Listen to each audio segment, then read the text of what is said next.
नमस्कार दोस्तों, राधे राधे, हरे कृष्णा। चीकोज रेसिपीज में एक बार फिर से आप सबका स्वागत है। तो आज से नवरात्रि शुरू हो गए हैं, शारदीय नवरात्रि। आप सभी को शारदीय नवरात्रि की हार्दिक शुभकामनाएं। तो जो माता रानी है इस बार गज पर सवार होकर आ रही है, यानी कि हाथी पर सवार होकर आ रही है। तो कहते हैं कि जब माता रानी हाथी पर सवार होकर आती है तो अन्न धन बहुत होता है और हर तरफ खुशियाँ ही खुशियाँ होती है। तो माता रानी से यही प्रार्थना करती हूँ कि आप सभी के घर में, यानी कि हम सब के घर में अन्न धन भरे रहें, भंडार भरे रहें, सुख सौभाग्यवती रहें सब, और सबको कभी भी किसी प्रकार का कोई कष्टों का सामना ना करना पड़े। मैं माता रानी से यही प्रार्थना करती हूँ। तो आज आप देखें कि मैंने बिल्कुल साधारण सरल तरीके से सजाया है। मैंने कोई ऐसा नहीं कि बहुत ज़्यादा तरीके से, क्योंकि कल मैंने वीडियो में बताया ही था कि हम सरल होकर भी पूजा कर सकते हैं। भावों का शुद्ध होना और मन में श्रद्धा होना वो ज़्यादा ज़रूरी है।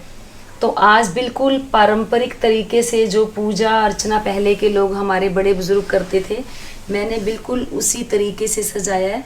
तो कलश स्थापना मैंने कर दी है। कलश के नीचे मैंने पीले चावल रखे हैं। मैंने अष्टदल कमल भी नहीं बनाया है। और कलश स्थापना करना बहुत ज़रूरी होता है, क्योंकि कलश स्थापना के बिना कहते हैं कि हर पूजा थोड़ी सी अधूरी मानी जाती है। माता रानी के पास फल है, पान का भोग है, ड्राई फ्रूट्स और बताशे का भोग है। तो ये, और माता रानी को जो फूलों की माला है वो पहना दी है। नवग्रह मैंने नहीं बनाया है। नवग्रह की पूजा सिर्फ और सिर्फ मानसिक रूप से मैं करूँगी। वो मैं अभी आप लोगों के साथ जो मंत्र वगैरह पढ़ूंगी वो मैं आप लोगों के साथ शेयर कर दूंगी। तो जी जो मैंने बोल दिए हैं, अब कैसे आएंगे कैसे नहीं आएंगे, माता रानी की कृपा है। छोटे आएंगे तो भी कृपा है, बड़े आएंगे तो भी कृपा है। कैसे भी आए ये माता रानी की कृपा ही होती है। और माँ कभी अपने बच्चों का बुरा नहीं करती है, और जो होता है अच्छे के लिए ही होता है। तो बिल्कुल साधारण सरल तरीके से मैंने सजाया है, जो पहले के लोग करते थे, क्योंकि बहुत ज़्यादा ये नहीं करते थे। सिर्फ चौकी लगाई, वो तो मंदिर में ही पूजा कर लेते थे। मंदिर में माता रानी को पोशाक भी नहीं पहनाते थे, खाली जो उनको है एक चुन्नी जरूर उड़ाई जाती है नई, वो बहुत ज़रूरी होती है। और फूल तो हमेशा से ही माता रानी को चढ़ते ही है, लेकिन जो श्रद्धा के फूल होते हैं उनसे अच्छे फूल कभी भी नहीं हो सकते। तो आज पहला नवरात्रा है। आज के दिन माँ शैलपुत्री की पूजा अर्चना की जाएगी। तो मैं दुर्गा चालीसा पढ़ूंगी। दुर्गा कवच मुझे काफ़ी सालों से याद है, वो मुझे बिना किताब खोले ही पढ़ लूँगी। दुर्गा सप्तशती का पाठ वो भी मैं कर लूँगी। और बाकी रोज़ाना की मेरी जो जो पूजा रहेगी, कोशिश रहेगी कि आप लोगों को चाहे 2 मिनट की वीडियो मिल जाए कि मैंने आज की पूजा या रोज़ाना की पूजा मैंने माता रानी के साथ कैसे की। और कभी मौका पड़ा तो जो संध्या आरती है वो कैसे की जाती है, संध्या आरती भी आपको दिखा दी जाएगी। और बाकी जैसे आज ही आप लोगों के काफ़ी सवाल आए हुए हैं, तो वीडियो के आखिर में आपके 1-2 सवाल हैं वो भी ले लिए जाएंगे, जिससे कि आप लोगों को भी आसानी हो जाएगी, मुझे भी आसानी हो जाएगी कि मुझे एक बहुत बड़ी वीडियो नहीं बनानी पड़ेगी आपके सवालों के जवाब की। तो चलिए, सारी तैयारी मैंने कर ली है और अब कर लेते हैं पूजा शुरू। तो जी कलश स्थापना मैंने कर दी। माता रानी को स्नान करवा के उनको पोशाक पहनाकर उनकी जो माला है पहना दी है। और अब जो कलश स्थापना कर ही चुकी हूँ, फिर भी थोड़ा सा हम गणपति जी का आवाहन कर लेते हैं। ओम गं गणपते नमः। ओम गं गणपते नमः। वक्रतुंड महाकाय सूर्यकोटि समप्रभ निर्विघ्नं कुरु मे देव सर्वकार्येषु सर्वदा। गजाननं भूतगणादिसेवितं कपित्थजम्बूफलचारुभक्षणं उमासुतं शोकविनाशकारकं नमामि विघ्नेश्वरपादपङ्कजं। मंगलम भगवान विष्णु मंगलम गरुड़ध्वज मंगलम पुंडरीकाक्षाय मंगलाय तनोहरि। कर्पूरगौरं करुणावतारं संसार सारं भुजगेन्द्रहारं सदा वसन्तं हृदयारविन्दे भवं भवानी सहितं नमामि। भवं भवानी सहितं नमामि। या देवी सर्वभूतेषु मातृरूपेण संस्थिता नमस्तस्यै नमस्तस्यै नमस्तस्यै नमो नमः। जो मैं भीजी चुकी हूँ, आपने देखा ही है।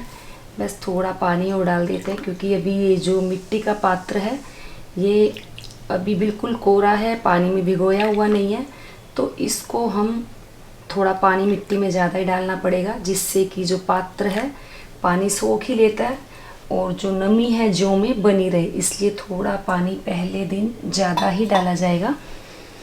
तो अब अपने सरल भाव से कर ली जाए माता रानी की आरती। माता रानी को पान का भोग दे दिया, ड्राई फ्रूट्स और बताशे का भोग है, ये है फलों का भोग, और बाकी जो भोग अभी व्रत वालों का बनेगा उसका भोग लगाया जाएगा। तो माता रानी को गुलाब के फूल बहुत पसंद है, तो माता रानी को गुलाब के फूल भी चढ़ा दिए जाएं। नारायण हरि। तो जी अब कर ली जाए माता रानी की आरती।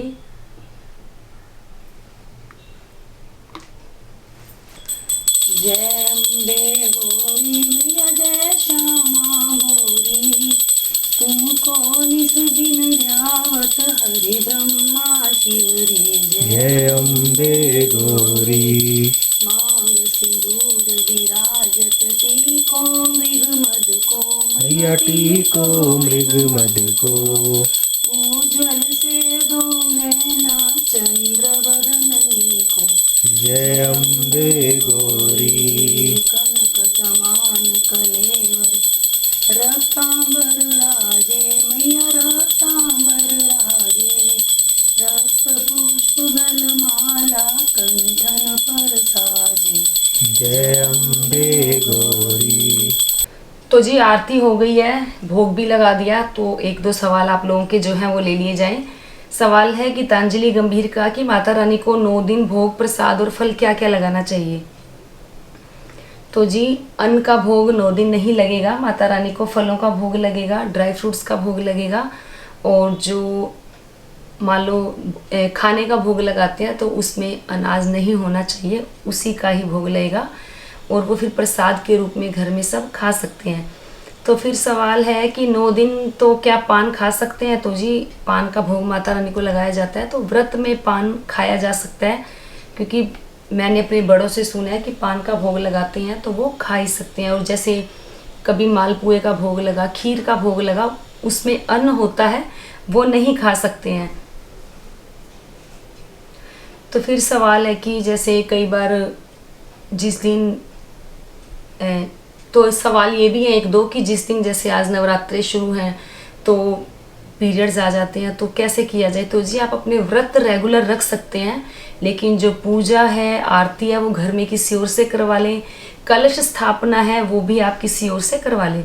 फिर सवाल है चारू खुराना का कि बताएं कि अखंड ज्योत जगाते हैं तो रात को तो ज़मीन पर सोना है, दिन में भी बैठना लेटना ज़मीन पर है या सोफे पर बैठ सकते हैं। तो जी नियम तो यही कहता है कि जो जिस घर में अखंड ज्योत जिसने जलाई होती है, जो घर के बड़े होते हैं, उन्हें ज़मीन पर ही सोना चाहिए। हाँ, दिन में सोफे पर बैठ सकते हैं, लेकिन ऐसा नहीं कि आपने दिन में बेड पे सो लिया, रात को ज़मीन में सो लिया, ऐसा नहीं होना चाहिए। तो अगर पूरे नियमों से अगर आप नवरात्रि के व्रत कर रहे हैं तो ये भी उन्हीं नियमों में से आता है कि ज़मीन पर ही शयन करना चाहिए। तो जी ये थे एक दो सवाल जो मैंने आप लोगों के लिए। अगर और कोई भी सवाल हो, अगर सवाल ज़्यादा होंगे तो वीडियो अलग से बनाई जाएगी, नहीं तो जैसे जैसे मैं डेली की पूजा अपनी दिखाऊंगी तो उसमें आपको जो आपके सवाल है वो ले लिए जाएंगे। तो ये थी बिल्कुल साधारण तरीके से मेरी जो पूजा इस बार की कि कितने सरल कितने साधारण तरीके से की है मैंने। हाँ, ये बात मैं आपको हमेशा बोलूँगी कि घर में कोई भी शुभ कार्य करते हैं, मांगलिक कार्य करते हैं, तो कलश स्थापना करना बहुत ज़रूरी है। जैसा कि अभी बताया कि कलश में 33 कोटि के हमारे जो देवी देवता हैं वो विराजमान होते हैं। मैंने किसी एक महानुभाव के प्रवचन सुने थे, तो उनका डिटेल में सुना था मैंने, तो थोड़ा उस पर चर्चा बाद में करेंगे कि 33 कोटि के देवी देवताओं का आवाहन कैसे हुआ था एक कलश में। उस पर वीडियो एक अलग से मिलेगी ही मिलेगी। तो ये थी साधारण सी सरल सी पूजा विधि जो मैंने आप लोगों के साथ शेयर की। उम्मीद करती हूँ आपको ज़रूर पसंद आई होगी। तो लाइक करें, शेयर करें, चैनल को सब्सक्राइब करना बिल्कुल ना भूलें। हमेशा की तरह अपने सुझाव देते रहें। आज के लिए इतना ही, फिर मिलते हैं। धन्यवाद। हरे कृष्णा।